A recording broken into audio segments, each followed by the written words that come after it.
I own Kansas Trap Line Products. Um, I haven't always been in Kansas. Lived in about 8 states, from Virginia, Kentucky, and Wisconsin, Illinois, a lot of the Midwest states. Kansas is the furthest west residence that I have, but because I moved a lot, one of the things that I ran into troubles with is I had to continue to get new trapping land. Everywhere I went, I had to gain new permission. So that being said, I learned how to ask permission on land that was going to be a good productive location, such as in Iowa. I was the first farm I went and asked, and I obtained their permission. I got 45 coyotes, got a few fox as well on this one property, because that's all I had. So you learn how to be efficient with it. Started doing this in Illinois, getting permission, getting 25 coyotes off of this one farm. Where I was at in Kansas when I first moved there, I only had one farm. It was 640 acres. It was 1 square mile. And what I ended up getting out of that, it was a real fur-rich area, and I ended up getting 87 coyotes off of that 1 square mile. So the point is that I think I've been able to develop a kind of a skill of learning how coyotes travel. Not every farm that a farmer gives me is going to be a productive farm. As a matter of fact, some places I've actually driven right on by the farm because I just don't see the point of spending 1 ounce of time going to that type of place. That's so what am I looking for that makes this land special than this other land? And this is about flat sets. I'm still going to get to this, to the main topic of our deal. But what makes good trapping land viable for me is understanding that a drainage is also the way the coyotes, the fox, the white-tailed deer, whatever that wants to move, moves. We use roads and highways to direct ourselves and using a compass. But if we didn't have the roads, if we didn't have the compass, a lot of times what we all use is the same as anybody else. Is we use a landmark. You take a fix and then you walk towards it. If you have a river, a stream, a dry gulch, all of those things can guide the animals. It can guide you, and it'll also bring in more animals. So I have a philosophy when it comes to coyote trapping anyway. With coyotes having a bigger circuit, with them controlling more ground, the only way to get more coyotes coming into your trapping land is you have to get rid of the resident coyotes that call that home. I don't even mean you really gotta whack them. And the way I do it is, if I understand how the coyotes are moving through the country, I try to give them at least 3 looks in their travel route. Sometimes coyotes just do not go near our sets. Sometimes the wind isn't in our favor.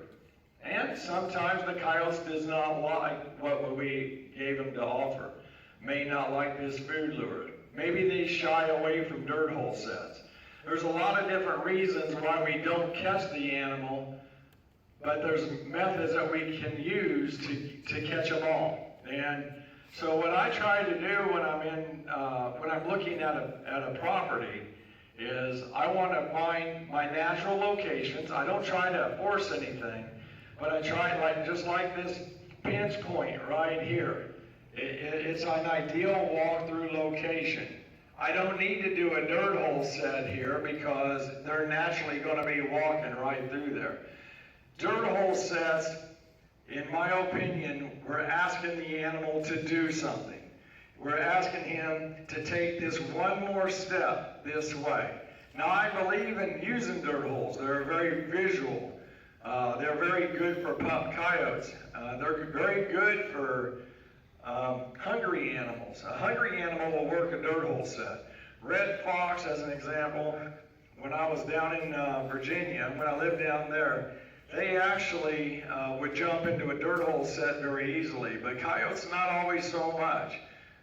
It's a great tool to use in November. The closer I get to Thanksgiving, the less effective it seems to be for me.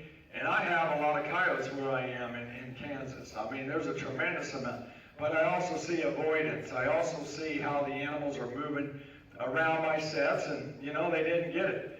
But if I understand how coyotes move, I'm going to put in a set further down that gets them. Now, I want to talk about my friend Don Dickerhoo.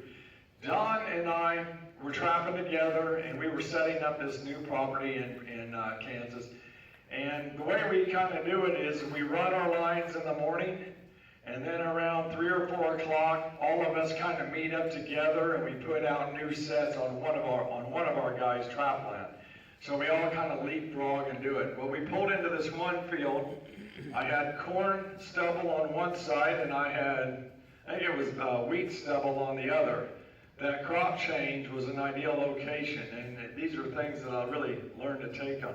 So I got to what I call the cherry spot first. I got myself where the fence line is. I had coyote tracks running this way, and there was a T. I had them. I mean, there's the perfect intersection for coyotes. And I mean, I was thrilled to death I was able to get a set in there because we all want to catch.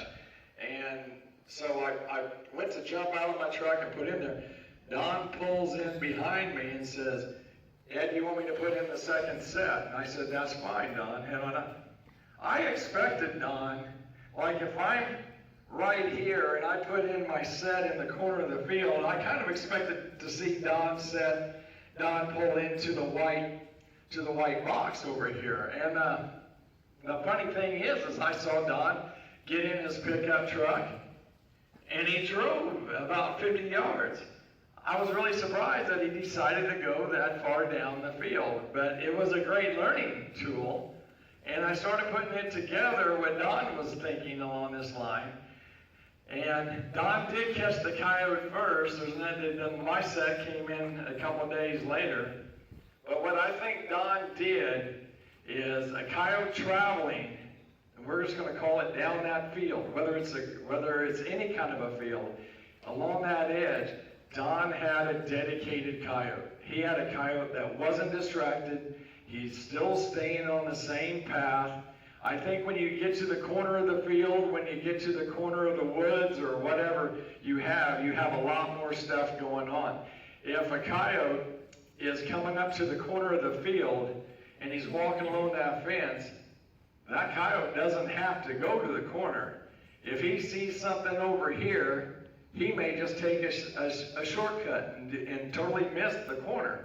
Although I had sign there, it doesn't mean there that the animal's always going to go to it. And so since Don started doing that, I started putting my second set further down the field.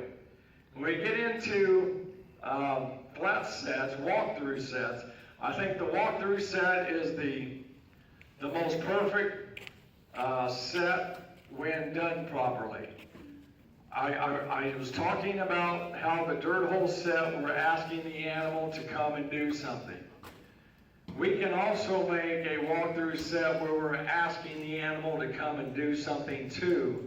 But I think that's my second favorite set, I guess you could say. If I have to pull the animal over, I'm losing opportunity. But my favorite way to catch a coyote, to catch anything, is to have the trap underneath of his feet already. I'm going to put a set in here, but if you can just imagine seeing, well, we got stuff here, but if this is a clump of, well, there, let me put this out here. I got this right here. I have a walkthrough, and I have this clump of grass right here. How many times on the trap line do we come out there and we see the coyote step here, here, here, here, and go? And I'll just call it into a new trapper, the first thing that I've seen a lot of them do is they say, well, let me find a place to put a set. I had a student who told me, hey, Ed, I got sign here, but there's no place to put a set. And I told him, I said, there's no such thing. If you got sign, set that sign. Let me use this as an example. If I already have him already walking here, I don't have to do anything else. I just need to put a trap underneath of it. One of the things I noticed about coyotes is their habit, if you will, of stepping near a point.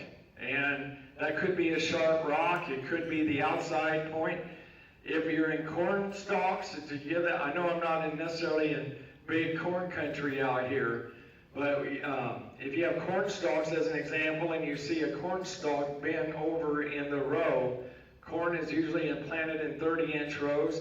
All of a sudden, this one corn stalk narrows the row up to 15 inches. Now I have his attention a lot better. When I was living in the timber country down in Virginia, on Weyerhaeuser's property, on their forest, one of my favorite places I would do, and again, I gave them 3 looks as they went down the travelway. I would look at the new growth timber. I'm talking about the 3 to 5 year timber that's about this high. It's a perfect place to go rabbit hunt and turn the beagles loose. It's a perfect place to run the bird dog, get some quail. And where the new growth meets the mature timber, and logging roads are traveled in Virginia, where I was at, by everybody, whether it's a beer drinker, a couple going out for a romantic evening, or whatever you may be. They would travel those, so I couldn't have any traps in the logging trail. But what I would do is find that trail going down that new growth, put in 2 sets. Then I'd go down to the next obvious location where the animals, in this case it was fox, telling me where they were walking, and I'd put that set in. I would look for, this is the most productive scenario I can tell you for coyote trapping. If you can put the trap under their feet, you got them. There is one major disadvantage to this set, is it does catch everything. It does catch everything. You're going to be traps due to deer, you're going to have possums, you're going to have porcupine, whatever your arch enemy is, you're going to catch everything. That being said, it's still one of my most productive sets on the trap line. It's a game of odds. Let me go ahead. We're talking about this. I'm going to talk into a little bit about big number methods that I use. But let me go ahead and put a set in here and show you what I do.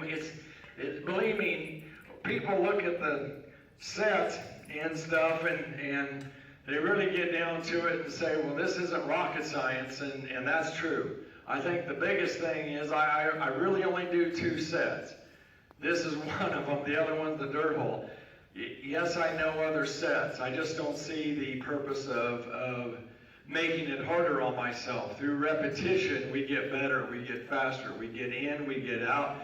The coyote knows that you're there, or was there, but he also knows you're not there anymore. So basically, what I'm looking for is I got the tracks.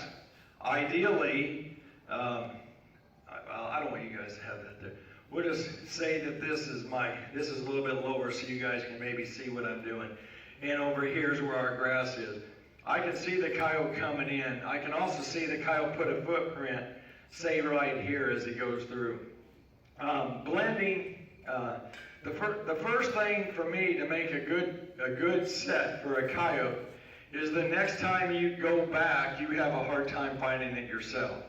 One of the things that I learned not to do is whether a lot of us are using waxed dirt now or whatever, or whether it's just not waxed dirt, but what you end up is one circle here of disturbed dirt, and everything else onto the side of it, it basically says don't step here. It looks different. So one of the ways we can do it, and this is where steel sifters pay off, and this was taught to me by O'Gorman. It wasn't my invention, but taking that taking that top dirt, even if it's kind of black and frozen, but at least take that and push it as far away as you can.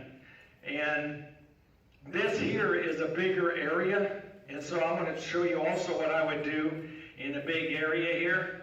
I'm going to pull this stuff off because this all has to be blended, in my opinion. We just can't. I want the coyote, when he steps in my blended area here, he's in my set. I don't know which way he's going in all reality. He might be over here, but he's in my set, even though my trap's here on this location. So what I'm going to do, I'm going to go ahead and, gotta love sand, don't you? Put my trap in. Now what I'm using, I really like what Kendall Obermeyer's done with his Predator Extreme traps. I think the pan lays nice and flat. They have different, I know he has different sizes. I've heard the Fox guys tell me they like him as well. The only reason I have a shock spring on my trap is because I am trapping in some areas that allow me a 3-day check. I don't think you need it for a 24-hour check. But for the comfort of the animal and stuff, the 3-day check. And for those of you that haven't ever done a 3-day check with coyotes, the only reason that I would even want to go on a 48 or a 3-day check is simply because the coyote population really isn't there. I've noticed that when I go up into the Dakotas, that if I go back tomorrow, it's a good chance there'll be no coyotes or limited number of coyotes, and the same thing with day 2. So I really am more of an advocate that you check the traps when you're going to catch, right? I mean, that would be ideal, and not be having to spend all the time just burning gas and wasting time. So let me go ahead. This is Kendall's number 3 K9 Extreme. There we go. And basically, I'm asking the animals to step over my spring levers, and there we go. Now we get into, I think still screen wire is an ideal pan cover. Water drains through it; it does well. But with Kendall's trap, the Bridger number 3 dogless, I see that these are big pans. It's almost impossible for an animal to step in the trap. Well, what Richard has started to do, and this is actually meant for a 550, but I hadn't lost it yet. This is landscape fabric, 27-year landscape fabric. There's a little bit of a shiny side and there's a dull side. Water will drain through the shiny side. What I do, or what Dillian and I do, is we take a roll of it, I cut it to the width of my trap, and it's in 100-foot rolls, and I'll cut it, I'll make multiple cuts. I unstring them off of there, and I put them in the wash machine, no soap, under the delicate cycle twice. That just gets some of that odor off of it. After we've run that cycle twice, I actually go out to my hay field and I tie it off to a fence, 100-foot rolls, and just let it air out for 2 or 3 weeks, maybe more if you got it. When you get it aired out and it has a chance to dissipate some of that odor, Delia has a quilter's wheel that you can go up. We can cut these just to the exact length, just pulling them up, cut, pulling them up, cut. And we can do 1,000 of these in really no time at all. It's an ideal thing.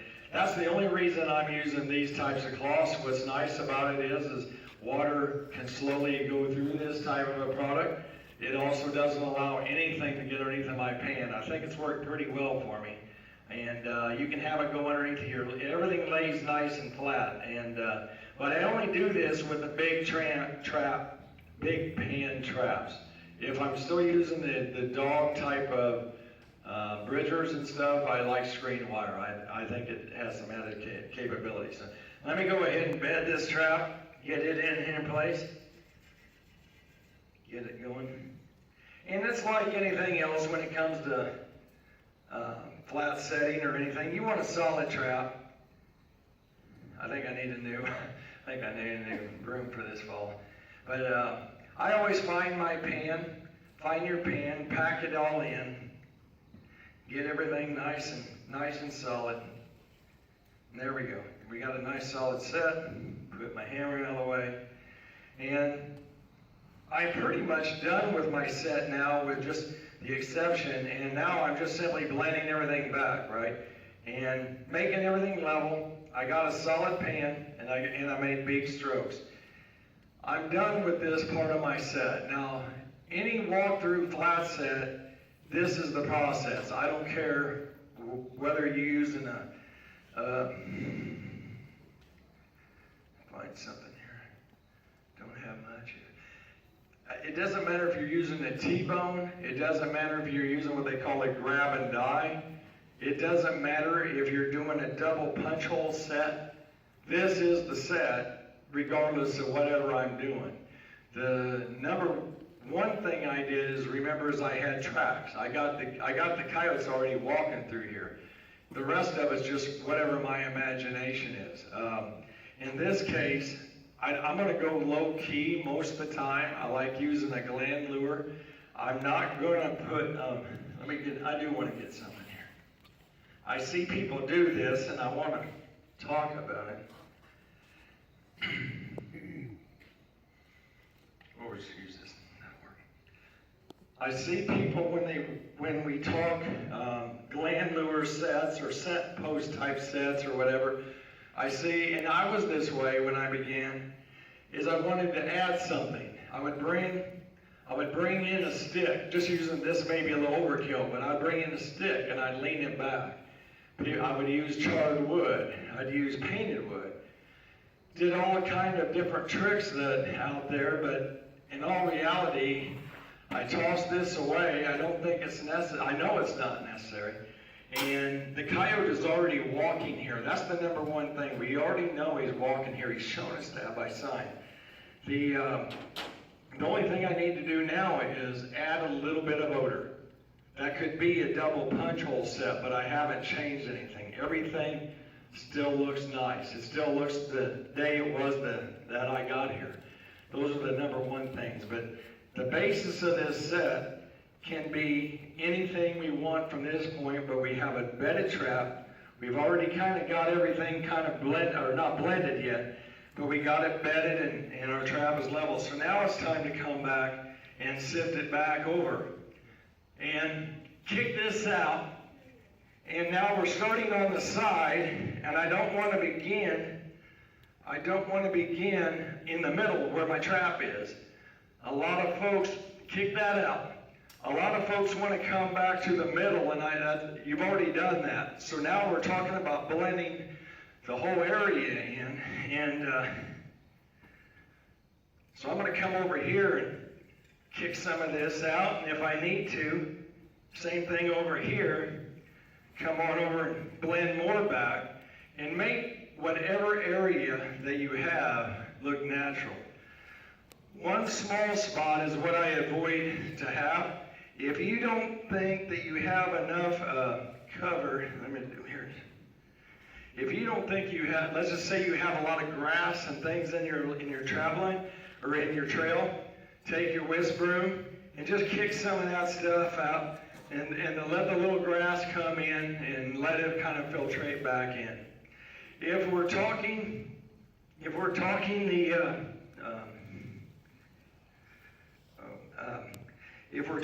about a total sod area, I wouldn't do this. I would just use the sod, right? I would just cut out my spot for this. I want it, and I would make sure that I would take my trap and have it like what Mark Zager talks about, having clippings and things like that.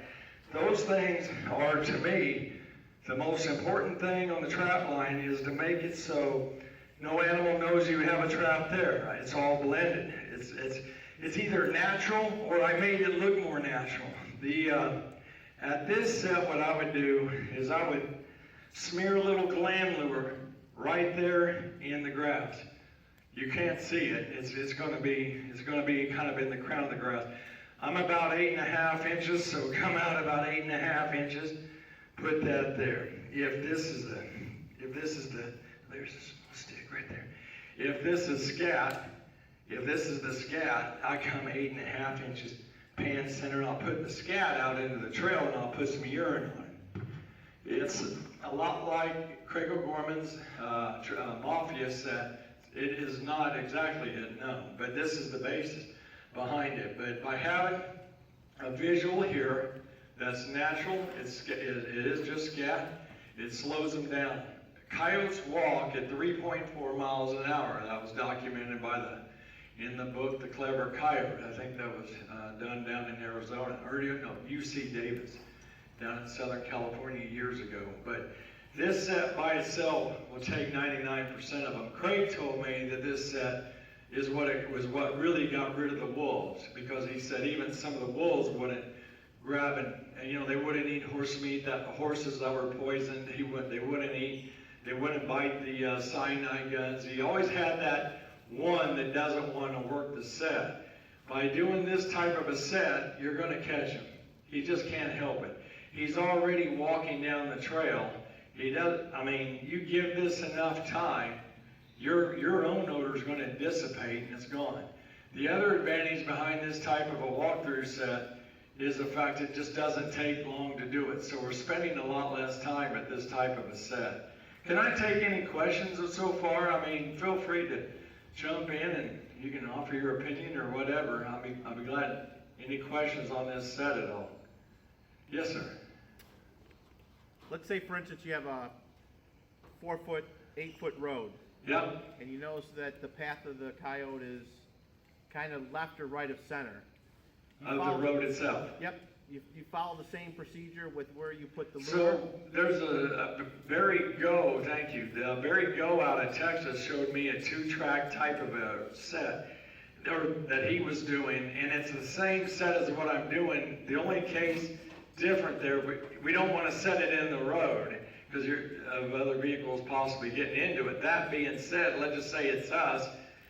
What Barry did was he took a spade and he went exactly crossways in the road, and he would do the same basic set, but you had a tire track and a tire track, but he would make a trail right in the center. He did very well with it, but he was also in an area with a lot of bobcats, so it's, he caught a lot of cats in that area, but I know he caught a few coyotes too. And he just, what Barry would do different, this is where we talk about, this is the basis of the set. But what Barry would do is he would actually make a punch hole over here and a punch hole over here, and he would put a food lure on one side and a curiosity on the other, a soft curiosity and stuff.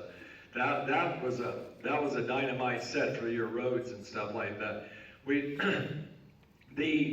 This set, I think, should be done multiple times along a coyote's travel route. They're dead. And that is a dead coyote. If you find sign and you put the trap underneath of his foot, if the coyote can beat the deer, if the coyote can beat the bear or whatever it is that your arch enemy is at the time, you're going to catch that coyote. He really is a done one. Can I take any other question? Yes, sir. Why are you even putting lure there? Why? Why even put lure? Well, the only what's that? You're adding something foreign. So what I'm trying to do is I'm trying just like I think there's like bird dog training in a sense. If you got a coyote that's moving right along and it's bare dirt type of a scenario, I just want them to slow down a little bit because it worked very well for me. The ones you see moving, they don't stop running.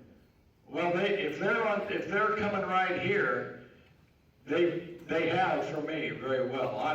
You could even get into the scenario where you have a patch of in your scenario, I would do your scenario where I don't add lure and make it more of a blind set. But in those scenarios, I'm looking for a bare dirt, grass, bare dirt, grass, bare dirt, grass, where I see these stepping into the bare dirt areas. I do very well in that scenario. But by getting the animal to, just for that brief second to stutter step, I've caught a lot of them that way. So I've seen where they put footstep every time in the same Okay. It's always on a tiny bit higher spot, every once a lower spot.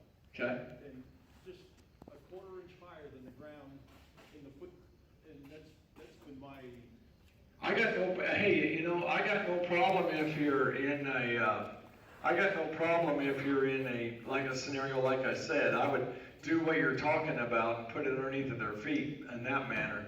I don't know if, you know, where I'm at when I see coyotes, I literally see in good travel zones, track, where it's been multiple used by whether it's multiple animals or not, and so it's just a matter of slowing them down. I can tell you this, is that I haven't seen a single coyote that doesn't want to smell another coyote's butt, as an example. So having a little, this is the reason why for me is I like gland lure, because it's a low-key type of thing. It's urine, you're talking glands, it's very low-key in the set. So there's nothing too alarming about that. It's not like skunk essence or something. do you think landlord, which is the rear end and guts, digested and all processed, is really a gland lure, or is that a curiosity lure? Oh, that certainly would have some curiosity factors. But they still want to know who came to visit. I take pieces of the rear end and thumbtack around, that's gland lure to me. You're using natural gland. Yeah, Just using pieces of gut. I got you. Yeah, no, that's, everyone's entitled to their opinion on it, and that's your method. And you know, Gorman talks about just taking his original mafia when he told me when I took instruction from in the late 90s, is he would put just some gland on the spring lever of the trap. And the only thing is I started getting into more dig ups when I was doing that. That's the reason why I've gone to the 8 inches and 8 inches and stuff. So, anybody else have any questions on that one? No?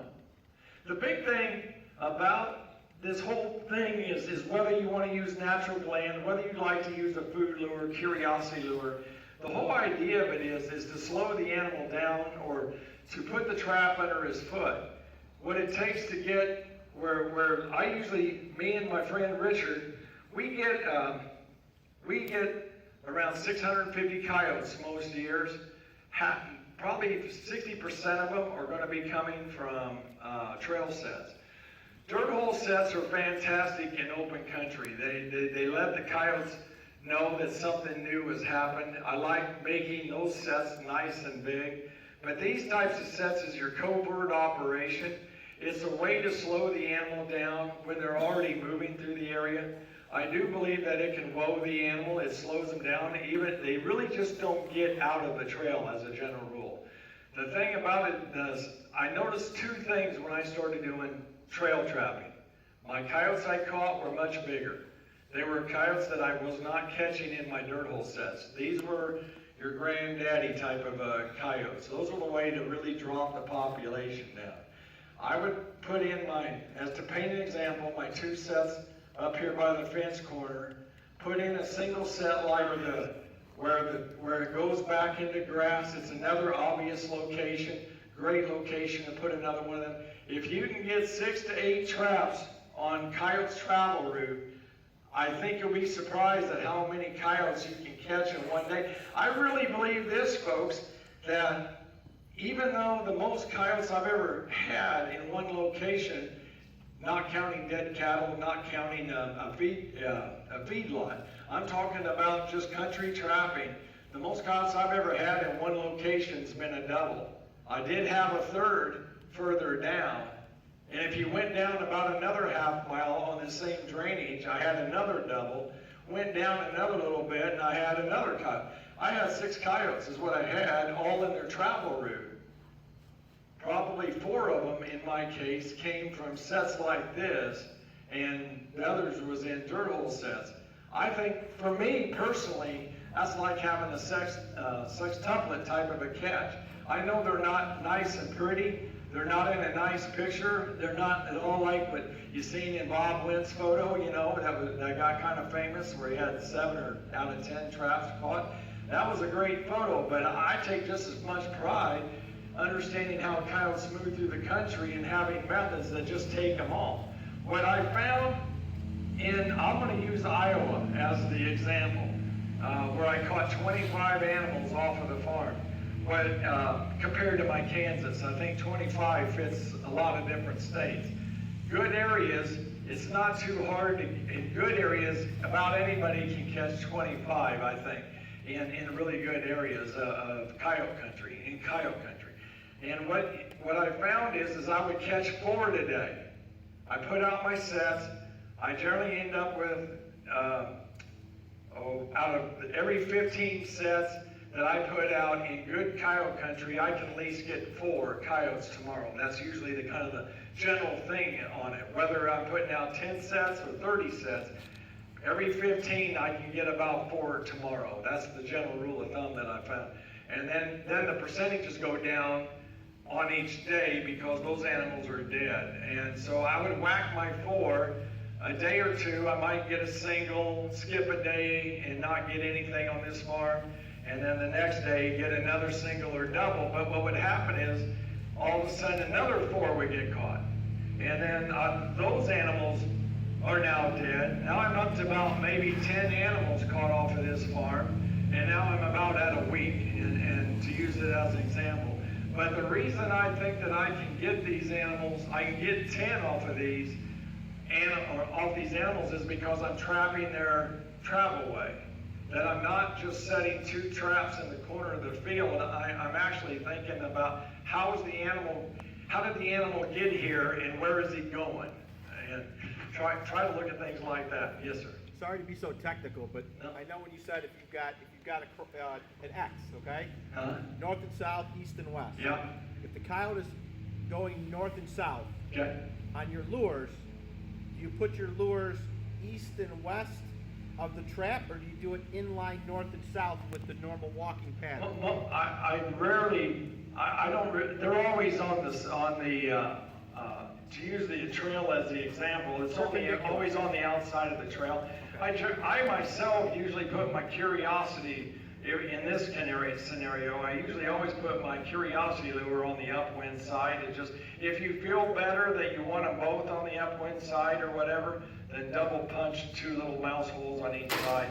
They're just really there just to slow the animal down just a little bit. We're asking the animal to do a stutter step, and you know, if you're starting to get to where you're asking the animal to come over here to do its thing, I think your percentages start going down, because now all of a sudden the animal is now working the set. He's not working it on wind. Over here, he's not working it on wind. Over here, he's going to follow his nose. So he might miss the set if it's going the other way. If it's coming this way, he's going to work the set. You want to know how the wind was after a snow? Is go look at a fox or a coyote's the way they move into a set after a 4-inch snow, 5-inch snow. Because a lot of times the coyotes, they don't have any guiding like I have here. I have a nice trail here. They're guided. They're walking right down it. But all of a sudden, you got a dirt hole set over here, and there is no guiding now because the snow's covered everything. The coyote will still find the bait or lure, but what lots of times he'll do is he'll follow the nose. So now he's working the set from the side. He's working the set maybe from the backside. If the wind was in the right way, you can still get them caught many times. But I always get humbled when you're talking about coyotes and snow scenarios, because boy, they'll let you know whether they're avoiding it or not. Yes, sir. How do you remake that trail set when he tears it all up? So if you got timber and everything, I would drag it. That would help. That would help some. The funny thing is in where I live, and I got my cattle trails and stuff, I'll go ahead and remake the set. I got no problem doing that. But one of the things I'm also going to do is I'm going to come a few feet further down the trail and maybe put in another set. But I tell you though, this set, from a remake standpoint, it's been pretty good to me in my life. They seem to want to stay on the trail. They want to stay. They're going to walk through the middle of a 4-foot circle or 5-foot? In some trail scenarios, I have seen that. Build it back up? Yeah, and this is lousy for you guys because you guys are folks out east because you get more rain than I do. But ironically, you ever seen those trails that's kind of divot, looks like a tire track went through? That is suicide. I'm telling you what, every animal's gonna walk right down the bottom of that. If we could keep a set working, that is the, I just seen him just stay in it. I got it's a bad quality video, but I actually caught 7 coyotes out of this one trail, and I thought, why that? I mean, it looked like a bomb went off, but they will, in a trail scenario, be a little more productive. I still say it's good to add another set. Every time I put in my sets, if I put in 2 sets, I'll remake my first catch. The second time I catch, and I now they both have catch circles, I'll add a 3rd set and or move to another location. I'm sorry, yeah, you had a question? For trail sets, you always go with a single trap or set up a I do a single trap. Now, I'm a firm believer, if history has told you, or you have a superhighway, is to go ahead and add a 2nd set. Make 2, 3, 4, 5 trail sets in good productive areas. I tell you what, some places do justify that. It's a super one. not side by side. I don't know. There was a guy, I wish I knew the guy that said this, but he made a comment that 100 traps in 50 locations will catch less than 100 traps in 100 locations. And I kind of understand what he's saying there, I think when I talk to people, I think a lot of folks don't understand when I'm talking to them. I'm probably looking at it from a year 1. I mean, I don't know your land, so it's the first time if I was on it on year 1.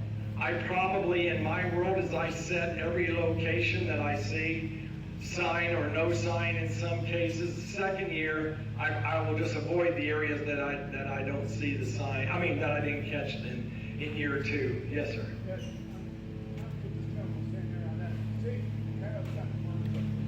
Yep. Yep.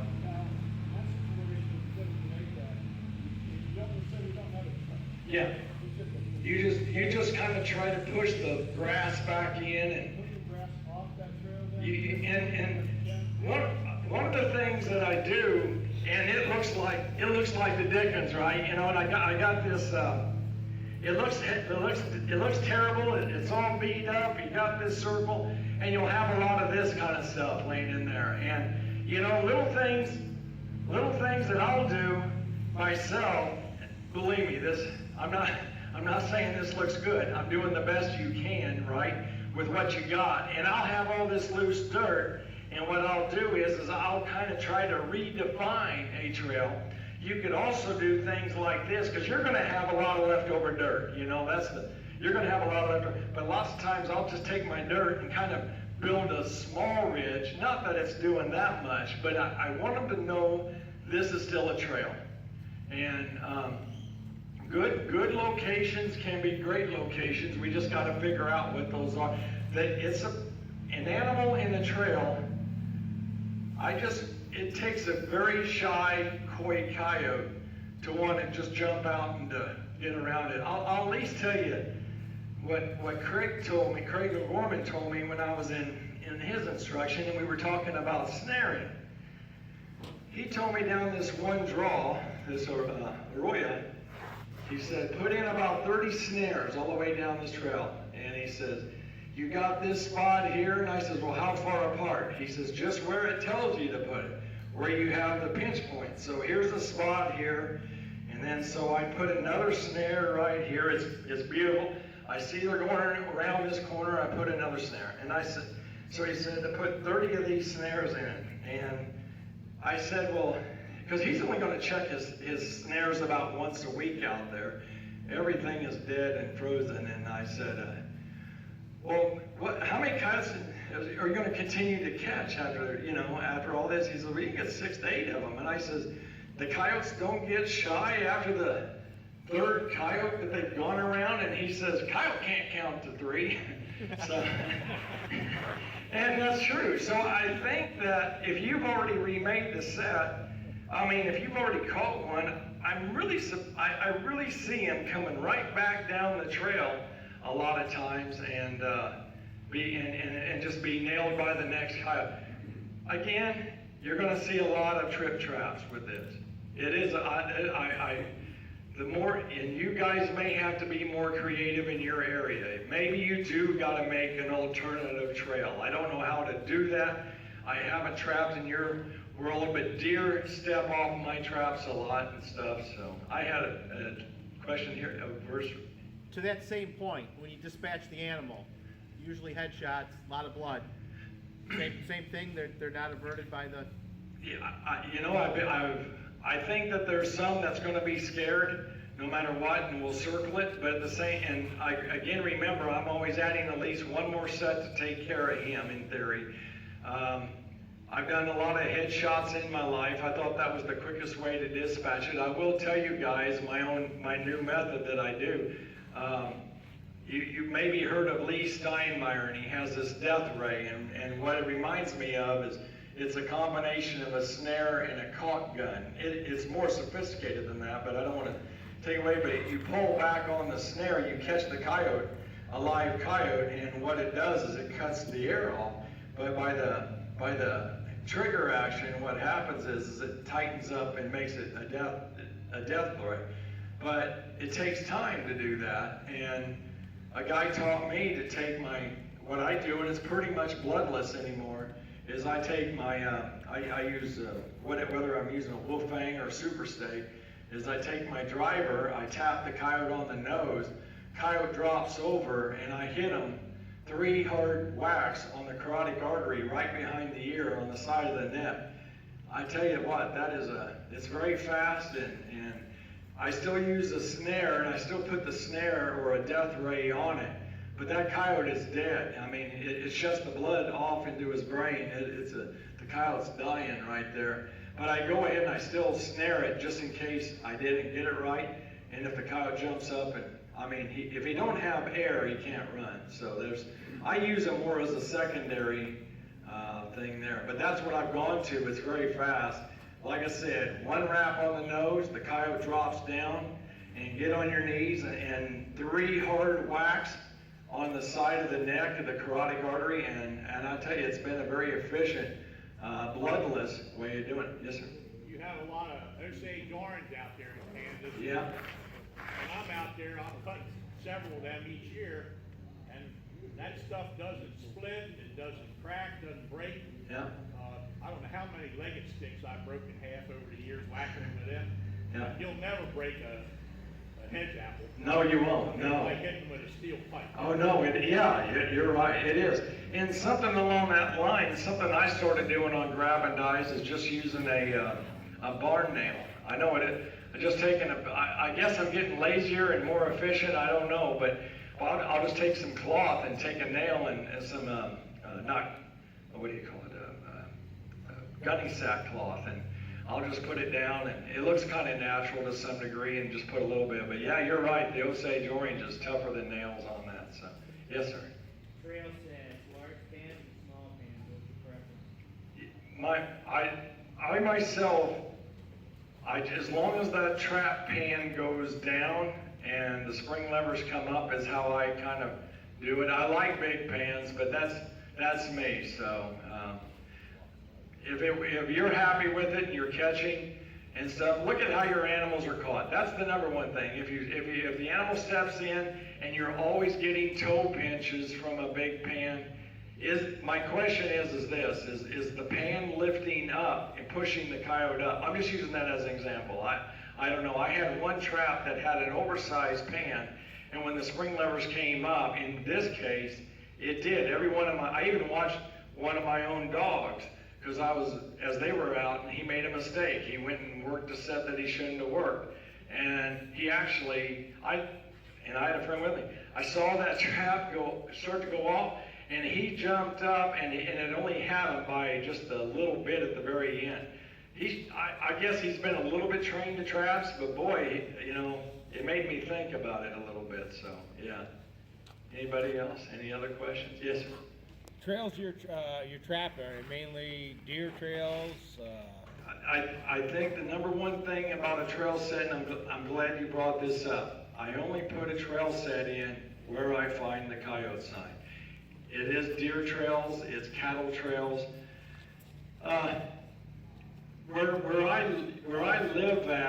want you to, we do have cattle, but I want people to understand that when I'm trapping in cattle pastures with cattle, and I do a lot of that, I look at where they're feeding the cattle, the hay, and I look where the water source is, and I try to avoid that location because they kind of go back and forth, so I would avoid those spots. Any trail that has a coyote sign in it, and I'm going to tell you guys my absolute favorite trail set opportunity, and it has nothing to do with cattle, and it's actually in more of your crop field scenarios. I guess that's the best case. You'll see it also in timber. Have you ever looked at a crop field, and in some fields, I mean good crop fields, lots of times are flat as a pancake, and really the water wants to pond, it wants to sit. And eventually some of them you're going to see where there's been a natural erosion over time.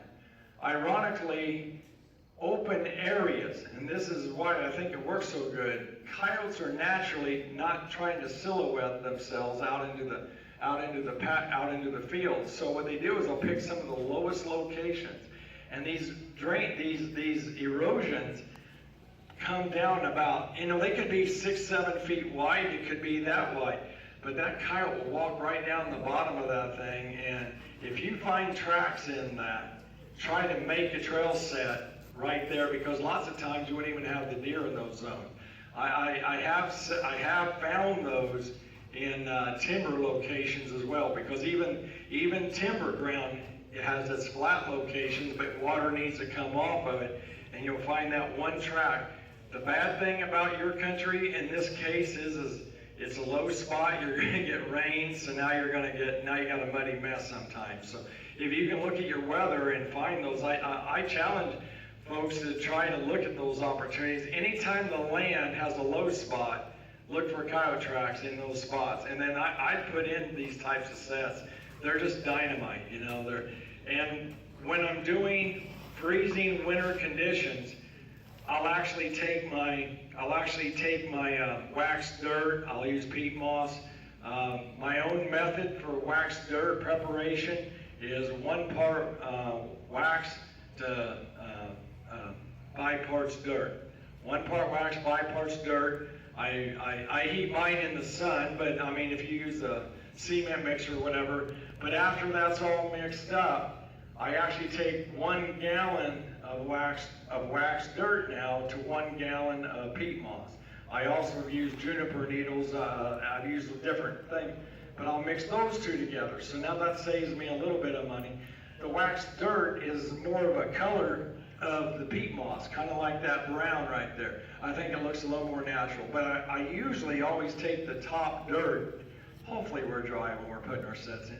I'll take my top dirt, and I still want to cover my waxed dirt a little bit. I think anything I can do to make it look more natural. That's what I'm after and stuff. Anybody else have any questions?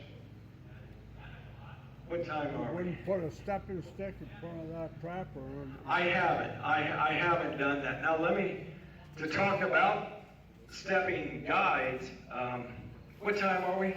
8:46. 4 minutes, okay. Let's see if I can find it.